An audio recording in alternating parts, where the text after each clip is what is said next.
Assalamualaikum warahmatullahi wabarakatuh. Salam sejahtera untuk kita semua bosku. Salam NKRI, salam merah putih.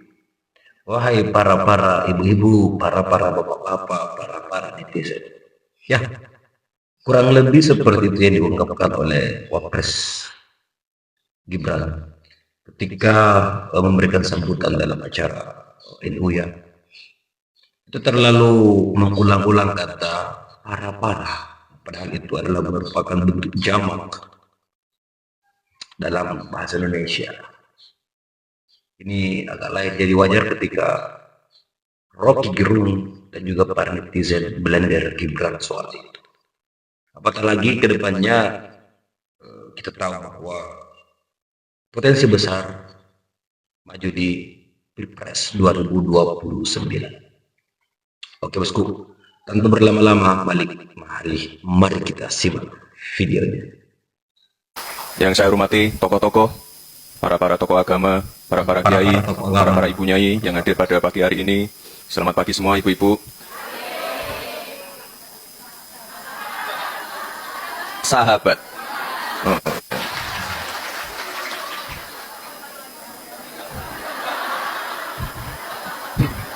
Ya udah. Selamat pagi para sahabat. Terima kasih sekali dari awal sampai di titik ini sudah membersamai saya dan Pak Presiden. Ini terima kasih sekali untuk ibu-ibu, sahabat-sahabat Fatayat NU. Terakhir kita ketemu pada saat hanya kemarin. Ini dedikasinya ibu-ibu untuk hadir pada acara. Aduh, salah terus ya. Sahabat, salah terus. Ibu-ibu.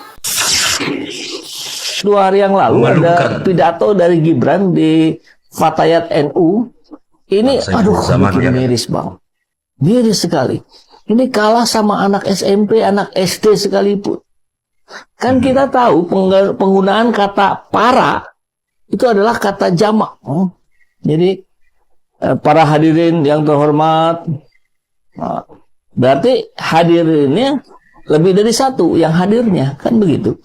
Tapi kalau para hadirin, para bapak, ini gimana nih? Masa nggak paham yang begitu saja?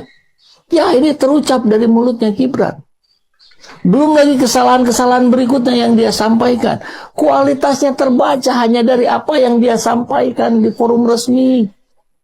Miris sekali kita. Kok seperti ini? Kalau yang lain-lain kan jelas kita sudah bahas. Ini yang terbaru.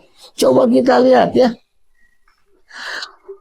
Tak paham bahasa, berkali-kali salah. Pidato Wapres terburuk sepanjang sejarah Indonesia. Viral video Wapres Gibran seperti anak SD yang tak lulus. Waduh. Anak SD tak lulus pula. Konon katanya dia yang sudah jelas punya ijazah itu SMP katanya. Karena SMA nggak jelas juga, yang disebutkan setara SMA itu bukan, itu kursus kan. Gimana ini? Yang saya hormati tokoh-tokoh, para tokoh agama, para kiai, para ibu nyai yang hadir pada pagi hari ini.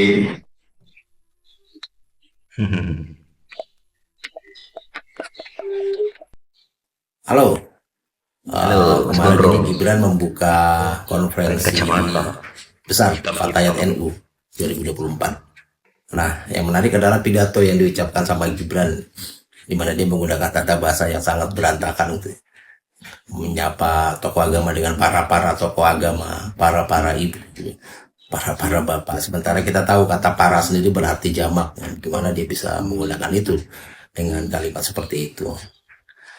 Ya, untuk menggunakan bahasa Indonesia, tata bahasa Indonesia yang baik dan benar saja tidak paham, bagaimana kita bisa mengarahkan lebih ya?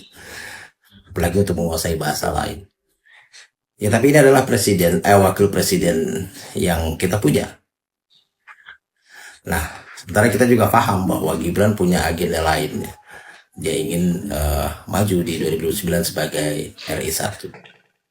Akhirnya dia berusukan, bagi-bagi susu dan buku, lalu bagi-bagi bansos, mengatasnamakan Wapres Gibran gitu. Padahal anggaran juga diambil dari APBN. Ini adalah satu indikasi kuat yang mengarah ke situ. Nah, Padahal kan seharusnya pekerjaan itu bisa dilakukan oleh kementerian atau bahkan Pemda ya di bawahnya. Nah, lalu apa yang kita bisa lakukan untuk mencegah Gibran di 2029 ya, untuk menjadi RI 1? Ya cara yang ya kedengarannya seperti hayalan gitu ya, tapi memang ini yang harus dilakukan, yaitu dengan memberikan edukasi.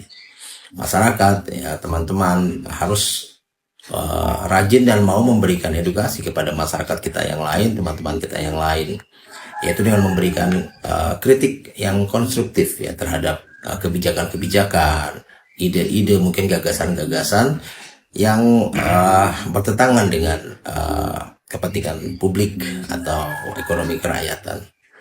Karena ini penting sekali dilakukan, meskipun nanti pasti banyak tantangan ya. Yang pertama ya sudah pasti dari buzzer-buzzer yang akan berusaha dalam tanda kutip ya nyebokin semua kesalahan, dan juga rendahnya kualitas pendidikan masyarakat kita, sebagian besar masyarakat kita. Tapi inilah yang harus dilakukan. Nah, kalau kita lihat pilkada Jakarta kemarin ya, saya rasa ini bukan hal yang mustahil, tapi ya memang butuh effort dan kerja keras untuk melakukan ini. Dan juga kita harus waspada ya, jangan sampai kritikan-kritikan kita ini justru malah nantinya akan dimanfaatkan oleh pihak-pihak lain yang punya kepentingan lain. Salam. Kok gini amat begitu ya. Yang terbaru ini Gibran Rocky Gerung. menurut netizen karena dia nggak paham Blender. menggunakan kalimat para yang Keluarga bersifat Mulyono jamak. CS. Dan dia menyampaikan sambutannya di acara Fatayat NU itu Jumat lalu. Para kiai, para bapak, para ini elementer banget ya. Saya pikir ini netizen bukan nyinyir, tapi sekelas Wapres nggak paham soal yang beginian. Jadi dia ini kita perlu bertanya, pahamnya apa dong gitu ya. Dan lebih bahaya lagi, model beginian kok bisa jadi Wapres. Parah banget bangsa ini. Ya tentu publik tetap memperhatikan gestur, gerak-gerik, dan terutama motif dari Pak Jokowi untuk berupaya selalu ada di dalam sorotan kamera supaya bisa diupload ke sosial media beliau. Sebaliknya Pak Wapres Gibran itu disorot terus justru ketika dia tampil di dalam official event itu, dalam hal-hal yang resmi, dalam peristiwa-peristiwa yang resmi itu. Dan kita lihat bagaimana dua-duanya dibully, diolok-olok itu. Pak Jokowi pergi ke mall, lalu komentar netizen itu begitu ramai. Apalagi Pak Gibran yang dalam posisi sebagai wakil presiden mengucapkan 1-2 kalimat yang oleh netizen dianggap berantakan itu kan. Tetapi kita mau lihat itu juga sebagai bukan sekedar kepedulian netizen, tetapi cara netizen untuk menilai keluarga ini sebetulnya maunya apa, kira-kira begitu tuh. Walaupun Pak Jokowi udah pensiun sebagai presiden, tetapi gerak-gerik beliau itu memperlihatkan ketagihan kamera, kira-kira begitu. Ketagihan kamera. Seperti Gibran yang masuk pesawat tiba-tiba disorot di kursi ekonomi, dan kemudian kamera berpindah lagi bersorotan pada beliau lagi memberi briefing atau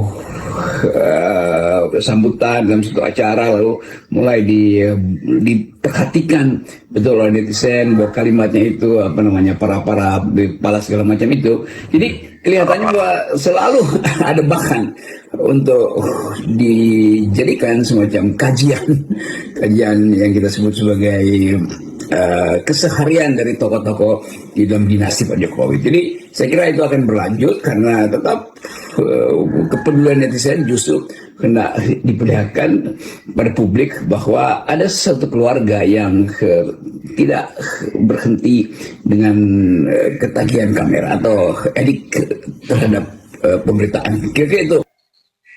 Keluarga Mulyono.